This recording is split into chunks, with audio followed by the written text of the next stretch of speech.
Lieutenant General Kyrylo Budanov, head of the main intelligence directorate of Ukraine's defense ministry, hero of Ukraine, full knight of the Order of Courage. Since 2014, he has been fighting off Russian aggression. 3 times he was wounded. He leads the intelligence committee under the president and the coordination headquarters for the treatment of prisoners of war. Sir, 3 years ago, the Kremlin threatened to take Kyiv in 3 days.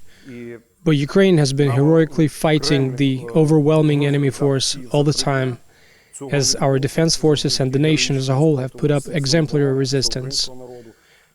How do you assess the current condition of Russia's forces and their country in general? What can they do, and what do they seek to achieve? Hello. First, Russia's goals remain unchanged. They have not abandoned them, and they've been vocal about them. Their supreme leader claims that the goals of their special military operation must be achieved. You're right. Their Kyiv in 3 days turned into the 3rd anniversary of the full-scale invasion. So obviously, as people say, something went wrong. How would I assess their current condition? Their professional army was wiped out sometimes before 2023. And since then, Russia's been deploying mobilized personnel. Although formally they are all contracted soldiers, the approach is the same. They recruit someone and in 2 weeks max they are already at the front lines. They bet purely on numbers. Well, the goals are the same, you say, but how do they seek to achieve them if, even with their professional army at the time, they failed to seal the minimum result they'd expected? Also, they haven't occupied Donbass in its entirety. What are their military and political leaders counting on?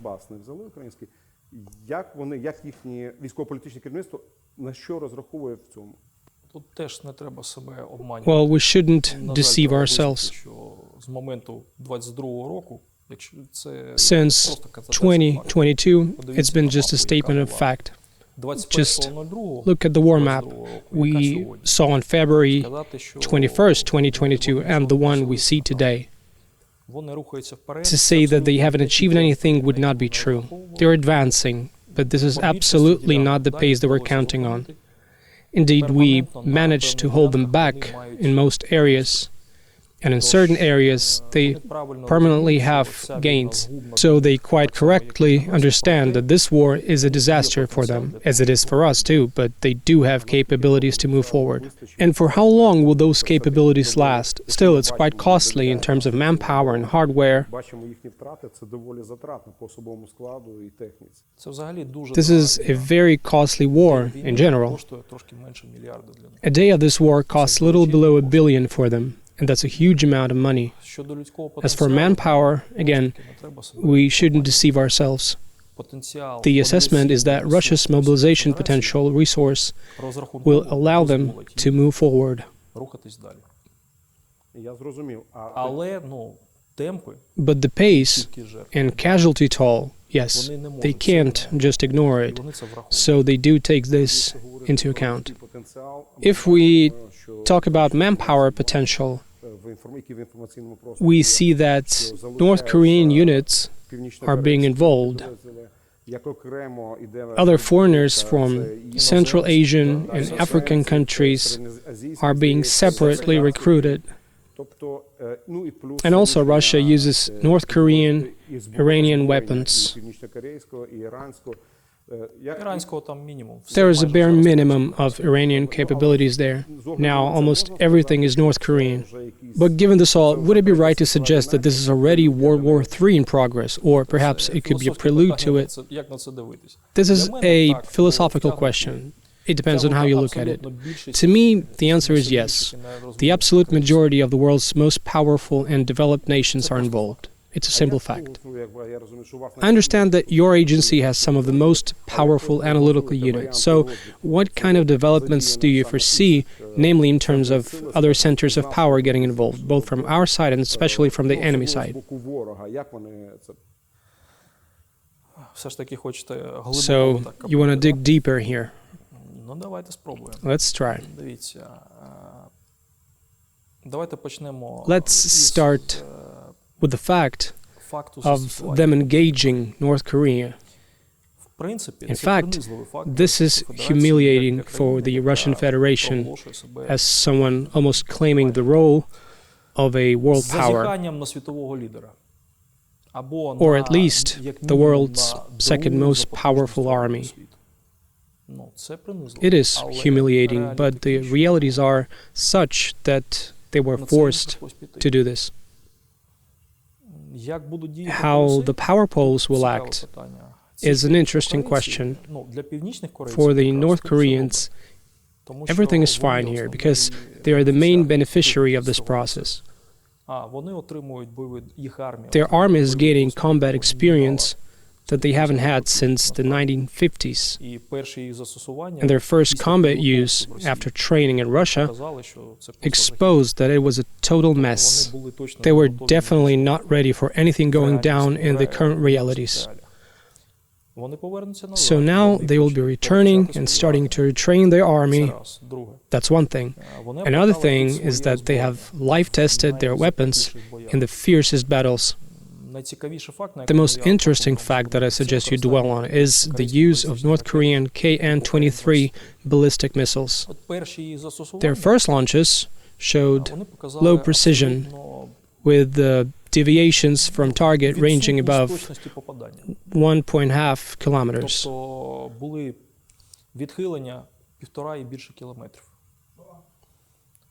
Russian experts joined their specialists at factories, did some upgrades and modernizations,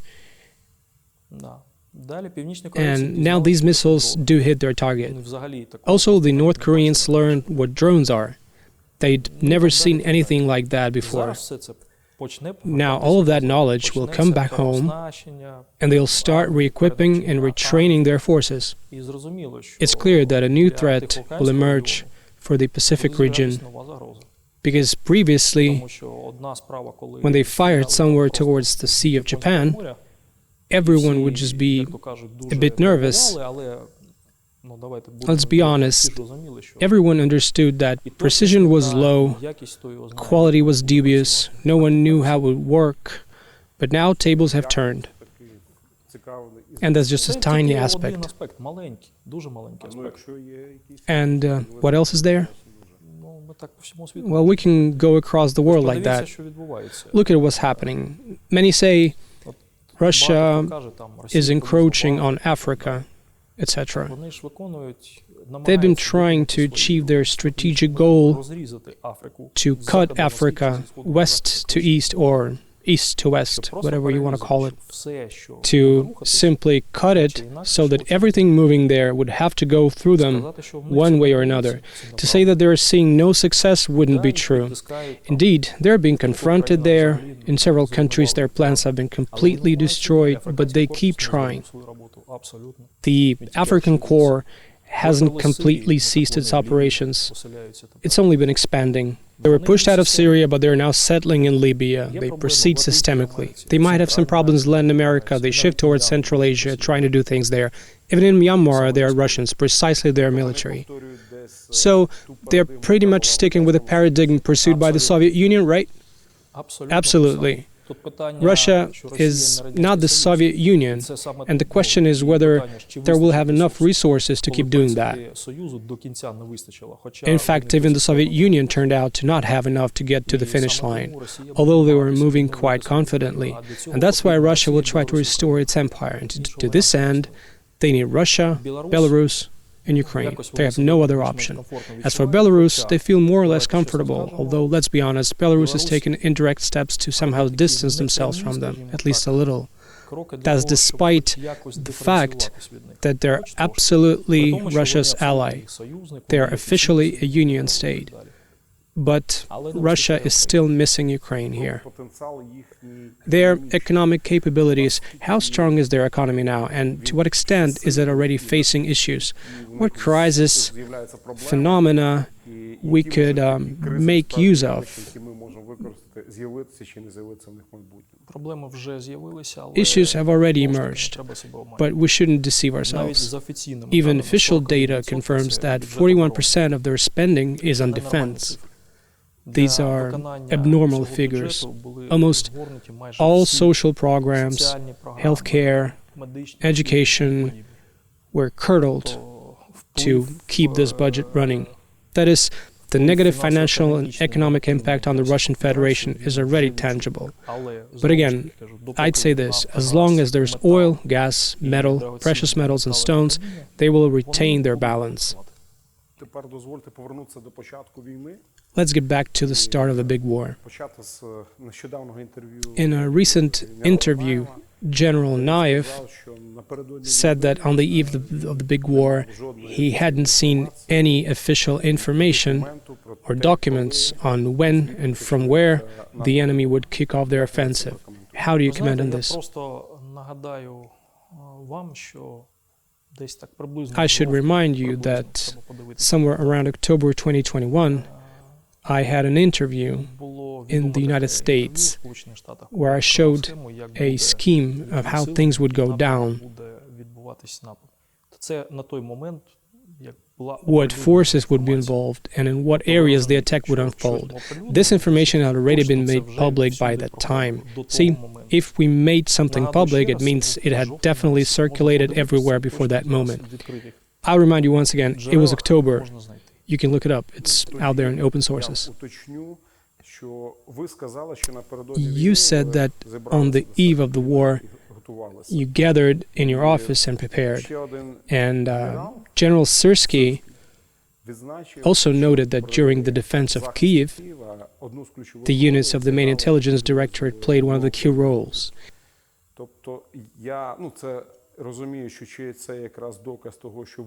So I understand this is proof that you had been preparing. If you can provide any peculiar details, I know that things were happening in Hostomel, on how you were preparing or how you confronted the enemy forces. General Syrsky is really scrupulous in things like that, and from what he said, there was indeed a significant contribution in defending Kyiv.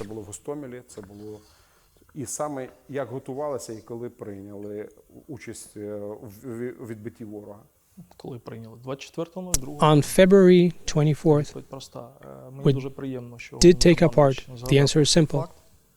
I'm really humbled to hear that the Commander-in-Chief mentioned this fact. I remember those days quite well. We were helping in every way. He was then in command of defending Kyiv region. From the first days, we worked fruitfully together, which ultimately yielded the result that we could all see now. The enemy was knocked out. The fiercest, most dangerous moments were in the first 2 days or so, while the main forces from the 72nd Brigade were still pulling in. And after all, we didn't have much capabilities at the time, let's be honest. And then came the Battle of Mashun. These are the two serious events that changed the course of the entire Russian operation there. The first one was in Hostomel, which foiled their plans. Why did these 3+10 or Kyiv in 3 days plan fall apart? Because in the heart of their plan was the landing of tactical airborne assault troops at the Hostomel airfield. Their planes were approaching. That's also a well-known fact, but in the end we thwarted those plans. And the second event was in Moshchun. As that battle was unfolding, had Moshchun fallen, they would have entered Kyiv at the time from that direction. So these were the two biggest events. The third significant one is the Battle of Irpin, which partially divided the Russian group, simply cut it apart, after which the Russians started retreating.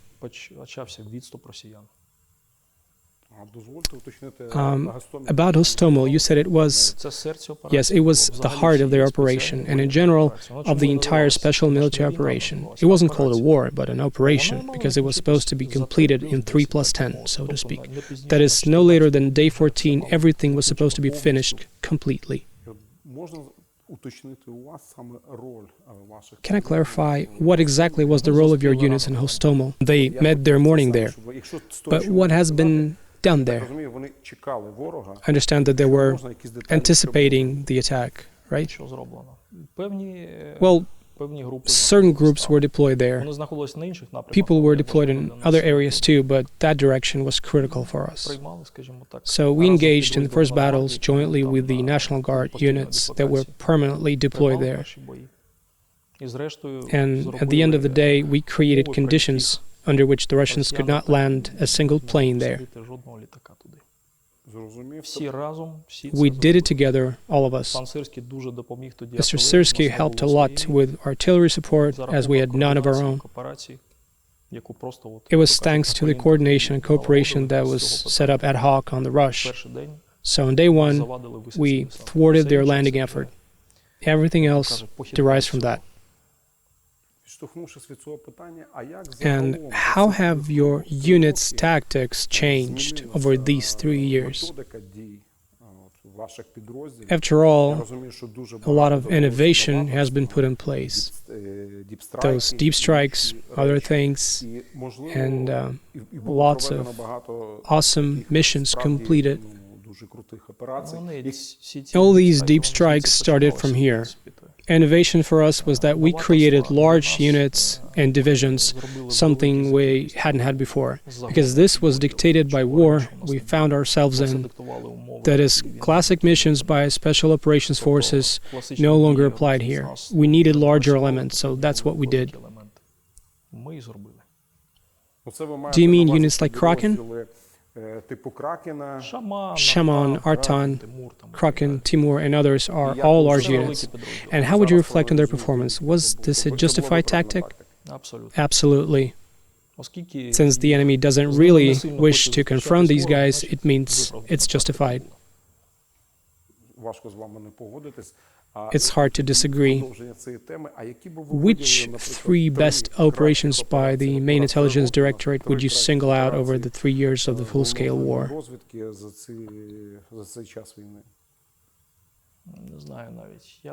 I don't even know. I'd say that, for me, the very first operation was really important. I mean, not smaller operations where our groups would cross into enemy territory, but large-scale efforts taken in Bryansk region. There were many opinions coming from different people that it wasn't a realistic endeavor, that it would cause a nuclear strike. People were saying all kinds of things, but I was all the way confident this would work. At the end of the day, it did. I think it's those combat operations that are most important, because the myth that you can't bring hostilities into Russia, that this would cause some kind of Armageddon here, was destroyed. These claims have all turned out false.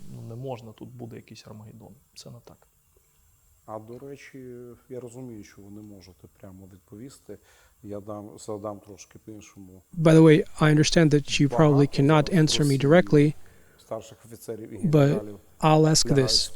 Many senior officers and generals in Russia now go to bed full of anxiety, right? Well, it depends. We can ask ourselves the same question. People tend to get used to anything. Unfortunately, this is true.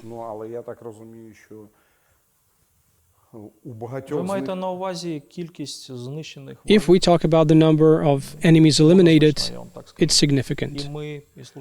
Both we and the security service are actively working to this end.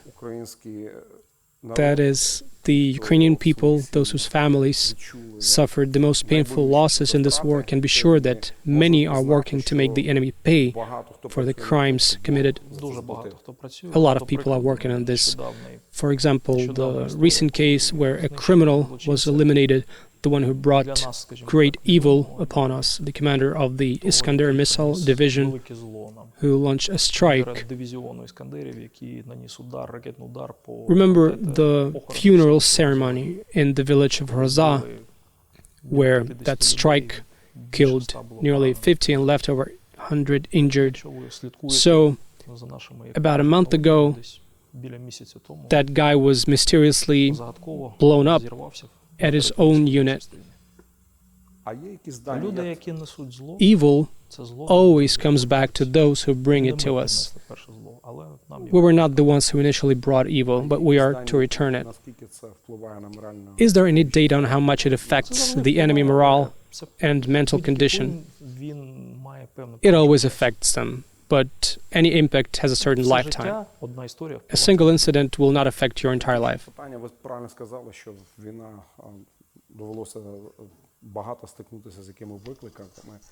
You spoke about the challenges you were facing. And there's been time to see your own problems. Recently, in the third year of the war, a spy was exposed in the ranks of Ukraine's security service, who served in a very important position, chief of staff. Have you had cases like that in the main intelligence directorate, and what are you doing to prevent such infiltration efforts? We definitely did not have such cases at this level. We have an internal security department, and their task is to prevent human and other types of infiltration.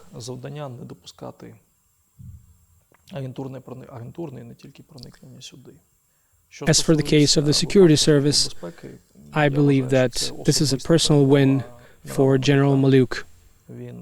He exposed perhaps one of the most powerful infiltrations.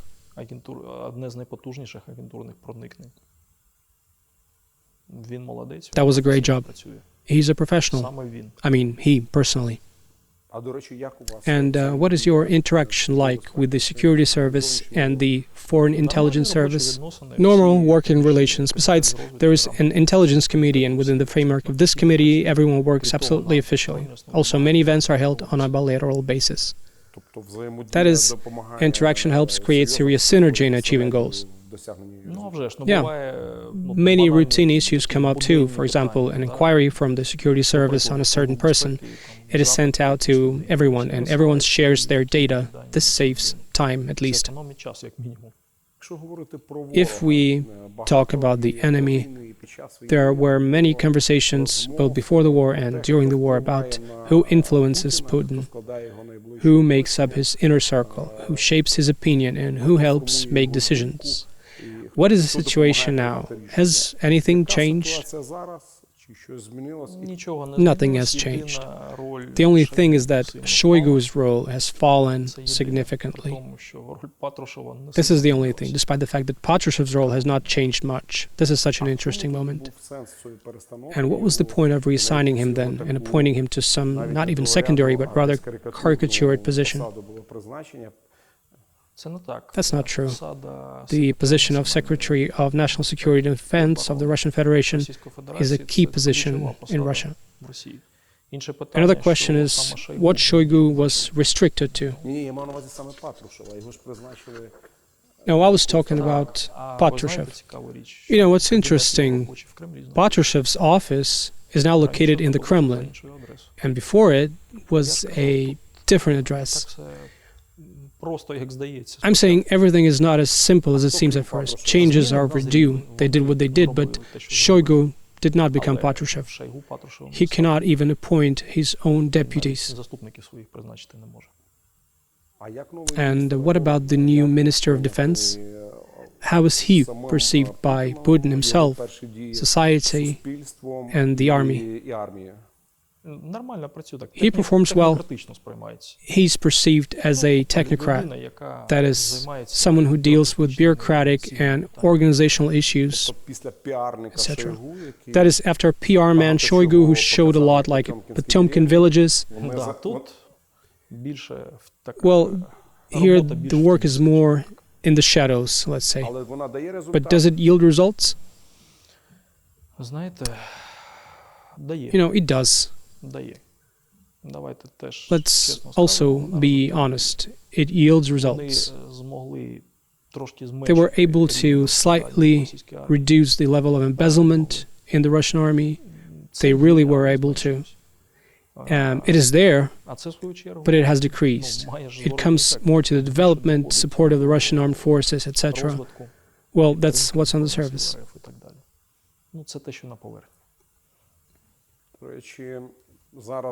Now, the key issue in the media space is negotiations on the issue of truce or peace. And you once said that talking to Russia about peace is like talking to a murderer who is about to kill you. What can we expect of them at the negotiating table? What are they counting on? Maybe some maximum or minimum goals? Of course, it's the carrot and stick tactic, as people say.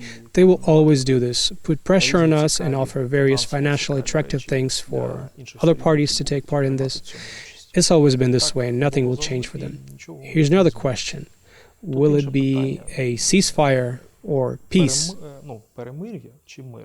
These are totally different things. It is actually realistic to quickly achieve a truce. I can just express my personal opinion here. But to quickly achieve peace, it's not. If there's any data on that, what is the aspiration of their military and political leadership at the moment? To achieve ceasefire in order to recharge and then attack again?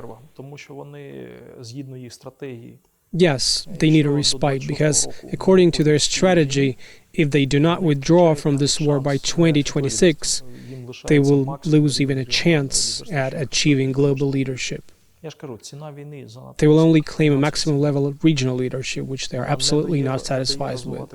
The cost of war is too high, the financial cost of war. It doesn't allow the country to develop, does not allow it to engage in large-scale projects. There is a lack of technology. Russia lacks technological solutions, primarily in the development of the Arctic regions in gas production. And what problems do they face? It's far from an ideal country, of course. They are strong due to some totalitarian methods, but they have many problems. I'm sure that you are studying them. So is it possible to influence any of their national, social, man-made or demographic ones? Well, there are things that we can work with. There are definitely some. You listed them correctly. First of all, it's ethnic problems, religious ones, and a bit of man-made issues. But this is not something that can radically change the situation in Russia. There is no other leader there. If a leader appears, everything can change in one day, as happened with Prigozhin, for example. If there is no leader, no matter what problems they have, everything will remain as it is. So Putin has, over the past 25 years, yes, he cemented his power. He would knock out any bright minds, the power, the opposition. I can remember Navalny. This applies to power circles too, yes. He knocked out everyone. He has a really stable regime. There is no one that could pose any serious threat. Can we now go a little into futurology? All right. No one is immortal, and this is people's both strength and weakness. After all, if all power is concentrated in one person, if he is gone one day, well, you're going into futurology, and I'll go into history. Okay. This would not be a right kind of comparison. These two definitely can't be compared. They are completely different people of completely different caliber. But let's take the example of Stalin. Stalin died, and the historical fact is that half of the country really wept because people were terrified. After all, the man associated with the whole era was gone. But what started the very next day? Squabbles for power. And after a fairly short period of time, there was the 20th Congress of the Communist Party, destabilization, and the debunking of the personality cult. That's what happened. Do you think anything will be different now? It won't. I can even imagine Solovyov. Yes, and he'll say he was evil, he kept the country in a dictatorship grip, and things like that. History always repeats itself.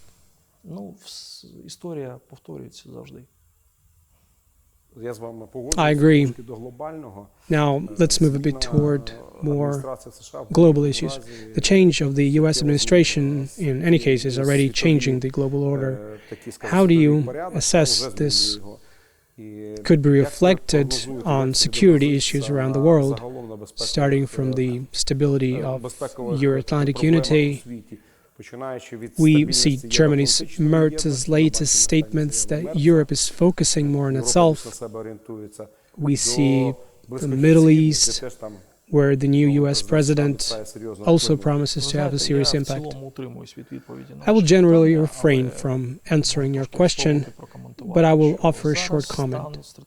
There is currently a state of strategic uncertainty for most European nations and several countries in the Pacific region due to the fact that not everyone understands the steps that are being taken at the moment. So this is a state of uncertainty, but it doesn't mean that everything will collapse now, and nor does it mean that things will only get better. No, this is just a period we're going through. We just need to take this into account and accept that this is the way things are developing at the moment.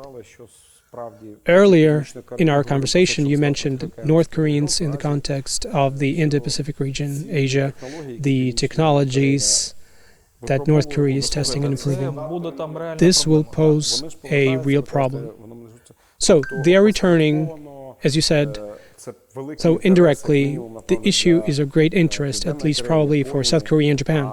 This is not their interest. This is their threat. Have relations with your counterparts from that region intensified?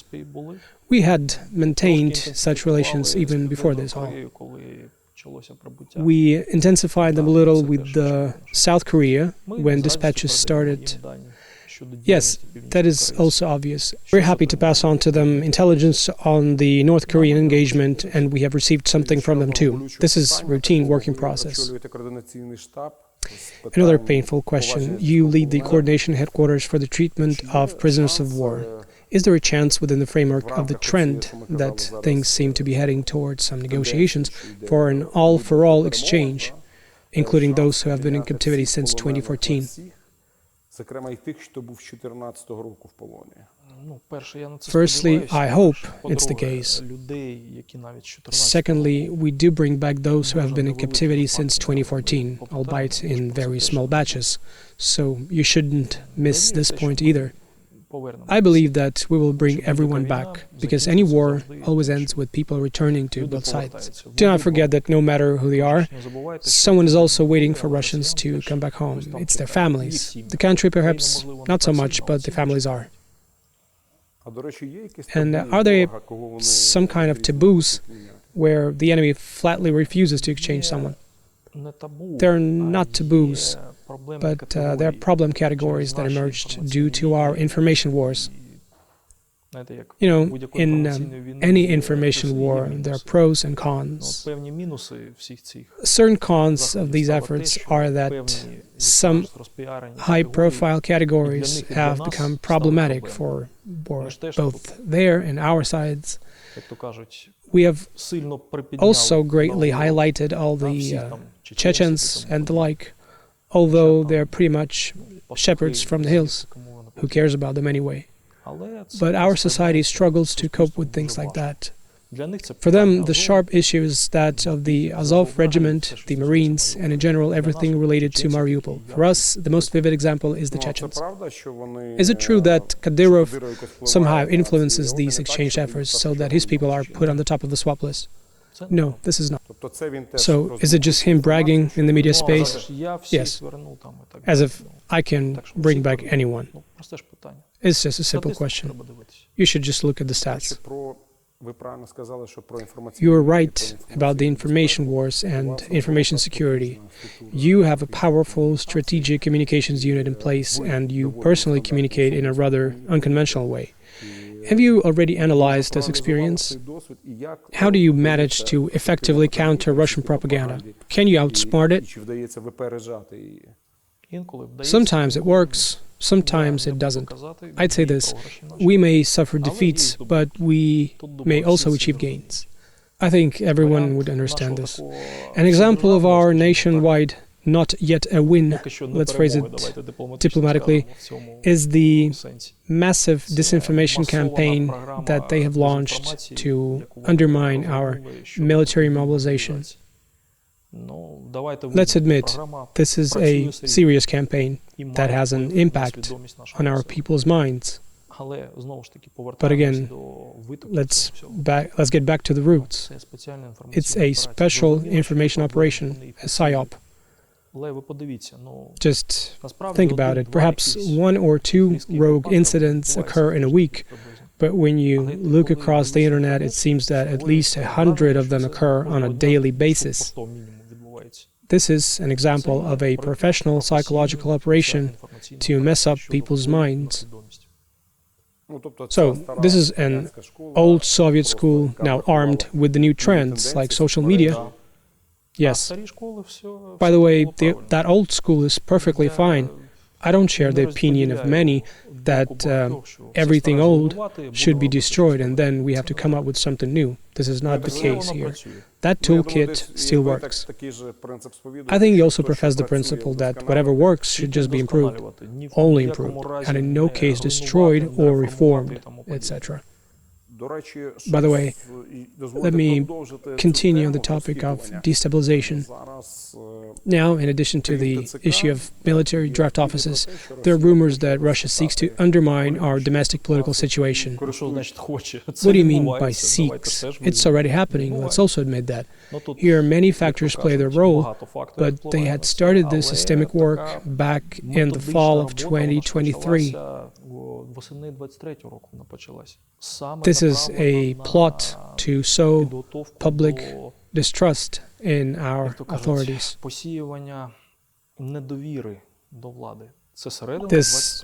This dates back even to mid-2023.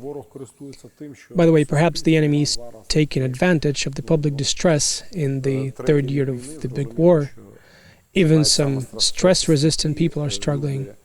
What kind of support do you think our society needs? Perhaps certain messaging from the military and political leadership, our defense forces? Listen, I do have the answer here, and unfortunately it may sound a bit unpleasant, but the answer has been around for thousands of years. A worn-out society comes to life and awakens only when it sees winds. If there are no winds, no matter what you do, nothing will help. That is why we need winds, be they diplomatic, political, social, or military. By the way, after the victory, we would have, in fact, the most battle-hardened army on the continent, right? But, if we are here in a professional discussion, next to us, another most experienced army will remain in place, unfortunately. Unfortunately, yes, but I think that at least the fact that you served as an officer in the 1990s and early 2000s, both as cadet and officer, you remember that there was such a peculiar pacifist vibe. Society was totally detached from the army, and as if to say, do we need this all anyway? Now the public attitude towards these things has changed. How do you think we should correctly build a ceasefire or peace into our national self-defense system? It is a difficult and painful issue for me, and I'm just afraid of the events of the 1990s repeating. And I'm really aware of these, and I hope we will not repeat the mistakes that were made in the period from 1992 to 2014. I really hope so. Because then, too, we had Europe's largest army, only second to Russia's. We had the third most powerful nuclear arsenal. We had the most developed material and technical base, the highest end technology. We had it all. And then we degraded to the level we all know about. Veterans of the Afghanistan war, we had all of that. Everything was in our hands, but we destroyed it all ourselves. There can be a lot of debate on who stood behind this, why was it done this way, but this is a true fact. You said for you this was a personal issue in the 1990s. You saw it, and I saw it, unfortunately. I was still a child when I saw it. You can just look at the statistics of what we had in Ukraine in 1991 and what we had as we entered the year 2014. It's terrifying. I agree as a military journalist. Unfortunately, I saw that too. Even the issue of the Black Sea Fleet, its distribution, which was incorrect, simply wrong, I agree with that. But what we had then, back in 1997, compared with what we had by 2014, these are scary numbers. We had 3 ships, such as the Etman Sahidachny, is just a small note. How many coastal missile systems and similar weapons we had, how many aviation groups there were. We destroyed this all ourselves. By the way, I would personally like to know how you have become who you are, how you formed your character, worldview, and how you chose this job. You know, I remember back in my childhood days, I read a book. It was translated, but its original title was Self-Made Man. I guess I basically followed this path. Are you satisfied? What I see, I'd like to be better than what I see, but in principle, more or less so. Is your public image in line with how you perceive yourself? You know, I don't really think about it that much. Maybe few people will believe this, but this is a secondary issue for me. I set a goal and pursue it. Nothing else matters to me. I think people see we're doing our job not too bad. Also in conditions where our country lacks wins. We don't have too much of them either, but from time to time, we do have some small ones. That's my opinion. I really appreciate you having this conversation, and I wish that you, your operatives, and all of us have more wins to come.